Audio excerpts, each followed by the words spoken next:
Close your eyes. Ignore the screen for a moment. Just listen. Can you feel that? That is the sound of your life. Not slipping away, but flowing. It is a current, a relentless, unceasing river that carries you from the cradle to the grave. Open your eyes. Most of us live in the drift. We wake up. We react. The alarm screams and we jolt into a world that demands our attention before our feet even touch the floor. We check the phone. We drink the coffee. We drive the same route. We sit in the same chair. We have the same conversations. And we call this living. But have you ever stopped in the quiet of the night when the house is still and the world has stopped demanding things of you? Have you ever stopped to wonder who's driving this ship? We are obsessed with the spectacular. We look at the billionaire, the athlete, the master artist, and we see the moment of their victory. We see the gold medal. We see the IPO. We see the masterpiece hanging in the gallery. And we think one day my moment will come. We wait for the lightning strike. We wait for the lottery win of destiny. But history whispers a different truth. The universe does not deal in lightning strikes. It deals in erosion.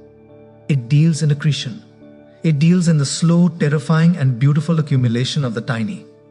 The Grand Canyon was not carved by a sledgehammer. It was carved by a river, simply persisting day after day, year after year, eon after eon. This is the secret that sits in plain sight. The secret so obvious we miss it entirely. You are not what you want to be. You are not what you dream of being. You are what you do. Repeatedly, your life as it stands right now, your health, your bank account, your relationships, your peace of mind is not a result of one big decision. It is the sum total of your habits. You are a monument to your daily rituals. Let us talk about the math of the soul. There is a concept in finance known as compound interest. Albert Einstein reportedly called it the eighth wonder of the world. Money begets money. But this law applies to more than just gold. It applies to your behavior. Imagine a plane taking off from Los Angeles bound for New York. If the pilot adjusts the nose of that plane by just 3 degrees south, a tiny shift barely noticeable on the dashboard, the plane does not land in New York. It lands in Washington, D.C., a continent away. That tiny adjustment, that is your morning routine. That is the extra 10 minutes of reading. That is the one less spoon of sugar. That is the moment you chose to listen instead of speak.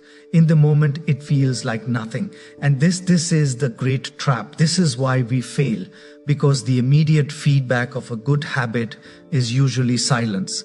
If you go to the gym today, you will not look in the mirror tonight and see a Greek god. If you save $10 today, you are not a millionaire tomorrow. If you sit in meditation for 20 minutes, you are not suddenly enlightened. The world gives you no applause for the single act. And conversely, the world gives you no punishment for the single error. If you eat the fast food today, you do not have a heart attack tonight. If you procrastinate on your dream for 1 hour, your career does not collapse. The cost of a bad habit is delayed. The reward of a good habit is delayed. So we drift. We choose the immediate comfort, the immediate dopamine, the immediate ease. But listen to me closely. Time will magnify whatever you feed it. Time is the multiplier. If you are on a good trajectory, time is your ally. If you are on a bad trajectory, time is your enemy.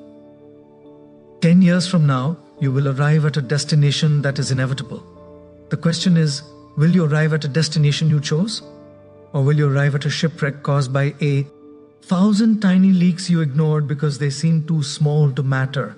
But this goes deeper than just results. This is not just about productivity or success. This is about identity. Every action you take is a vote for the type of person you wish to become. When you write one page, you are casting a vote for I am a writer. When you pick up the violin, you are casting a vote for I am a musician. When you choose the salad over the fries, you are casting a vote for I am healthy. Whatever you repeat, you reinforce. The neuroscientists call this long-term potentiation. Neurons that fire together, wire together. Imagine walking through a dense forest. The first time you walk a new path, it is difficult. You have to hack through the brambles. It is slow, it is painful. But if you walk that path again tomorrow, the grass is trampled. And the next week, a dirt trail forms. And in a year, it is a highway. Your brain loves efficiency. It wants to turn your behaviors into automatic software. It wants to stop thinking and start doing. This is a double-edged sword. If you practice anger every day, if you practice jealousy, if you practice laziness, your brain will build a highway to those emotions. You will become a master of your own misery. You won't even have to try to be unhappy. It will happen automatically. But the reverse is where the magic lies. You can sculpt your mind. You can carve new canyons in your own gray matter. You are not a fixed object. You are fluid. You are a process. Many of you carry a heavy narrative. You tell yourselves, I'm just not a morning person. I'm just not disciplined. I'm just bad with money. Stop. These are not biological facts. These are calcified habits. These are stories you have repeated so many times they have hardened into concrete. But concrete can be broken. The power of the daily habit is not just that it changes what you have. It changes who you believe you are. Transformation does not begin with a grand epiphany. It does not begin with a vision quest. It begins with the humility to do one small thing correctly again and again. So where do we begin? How do we break the chains of the old self and step into the sunlight of the new? We must stop looking at the horizon and start looking at the feet. We must master the point of entry. The point of entry. The greatest lie we tell ourselves is that we need motivation to act. We wait to feel like doing the work. We wait for a sudden surge of inspiration to carry us out the door. But motivation is a fair weather friend. It is fickle. It leaves you when the rain starts. The masters, the ones who truly build a legacy, they do not wait for the feeling. They understand the physics of friction. Consider a steam locomotive, a massive iron beast. When it is sitting still, you can prevent it from moving with a single small wooden block wedged under the wheel. A single block. But once that train is moving, once it has built up momentum, it can smash through a reinforced concrete wall without slowing down. The hardest part of any habit is not the work itself. The run is not hard. The writing is not hard. The hard part is the start. The hard part is the transition from stillness to motion. So, we must lower the bar.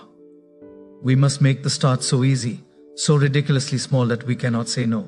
We call this the 2-minute rule. You do not set out to run a marathon. You set out to put on your running shoes. That is the only goal. You do not set out to write a novel. You set out to write one sentence. You do not set out to meditate for an hour. You set out to close your eyes for 60 seconds. You optimize for the start because a habit must be established before it can be improved. You cannot optimize a habit that does not exist. Most people try to build a skyscraper on quicksand. They try to do the perfect workout on day 1 and they burn out by day 3. Build the foundation first.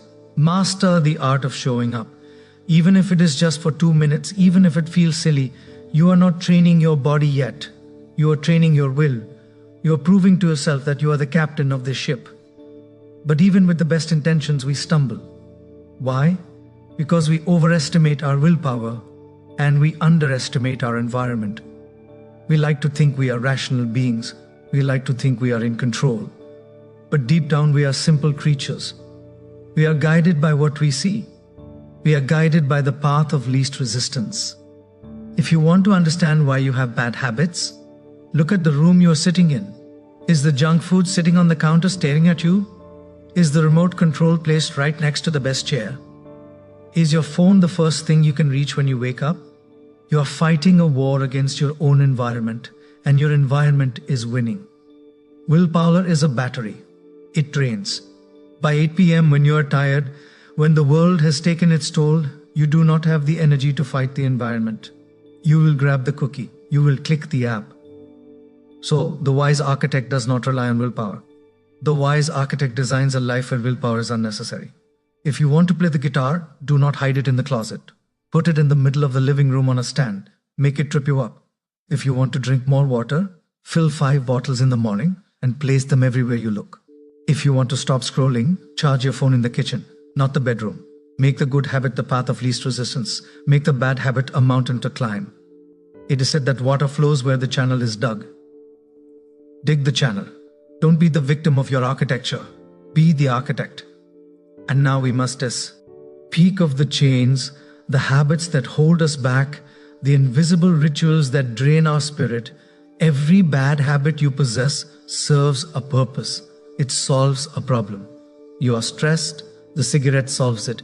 You are bored, the social media scroll solves it. You are lonely, the video game solves it. Your brain is not trying to hurt you. It is trying to help you. It is trying to soothe you. But it has found a solution that destroys you in the long run. How do we break these chains? We cannot just stop. Nature apps a vacuum. If you rip out a bad habit and leave a hole, the weeds will grow back. You must replace the solution. But first you must see the cue. You must see the trigger. Most of us are sleepwalking. We feel stress, and before we even think, we are eating the sugar. We feel boredom and the phone is in our hand. It is automatic. You must turn the lights on in the dark room of your impulses. Next time you feel the urge, pause. Just pause. Ask yourself, what am I really feeling right now? Am I hungry or am I just anxious? Am I tired or am I just bored? Name the demon. When you name it, it loses its power. I am not hungry. I am bored. And in that moment of awareness, you have a choice. You have created a gap between the stimulus and the response. And in that gap lies your freedom. It will be uncomfortable. The craving will scream at you like a toddler denied a toy. Let it scream. Sit with the discomfort. It will pass. It is a wave. And you are the shore.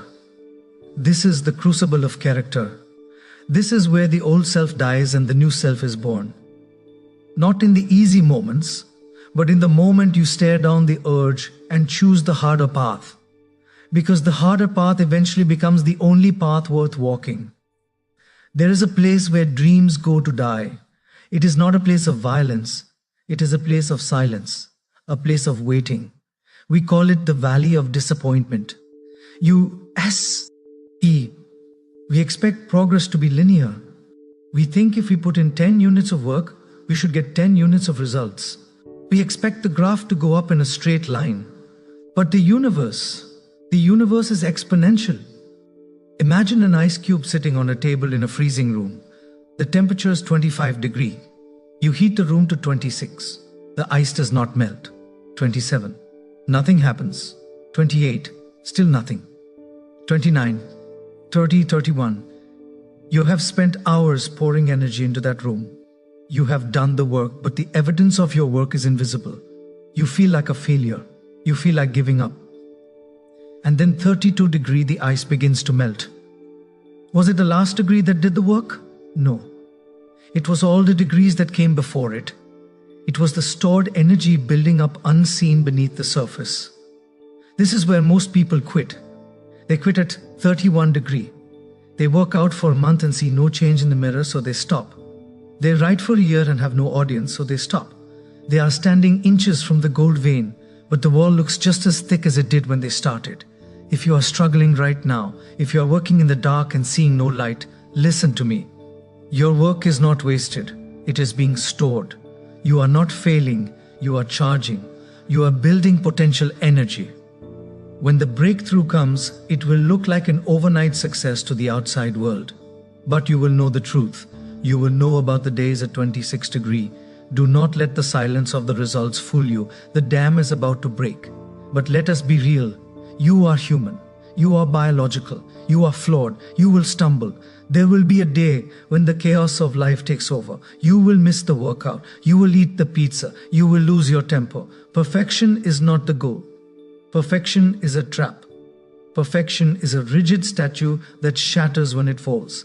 We do not want to be statues. We want to be water. The difference between the amateur and the master is not that the master never fails. It is that the master never fails twice. This is the law of recovery. If you miss a day, it is an accident. If you miss 2 days, it is the start of a new habit. The slide into mediocrity does not happen when you make a mistake. It happens when you let the mistake become a pattern. The danger is the all or nothing mentality. We tell ourselves, well, I ruined my diet this morning, so I might as well ruin the whole week. That is madness. If you get a flat tire, do you slash the other three? No. You change the tire. You get back on the road. Do not judge yourself by your worst day. Judge yourself by how quickly you recover from it. Forgive yourself instantly. Be ruthless with your execution, but gentle with your spirit. Get back on the path immediately.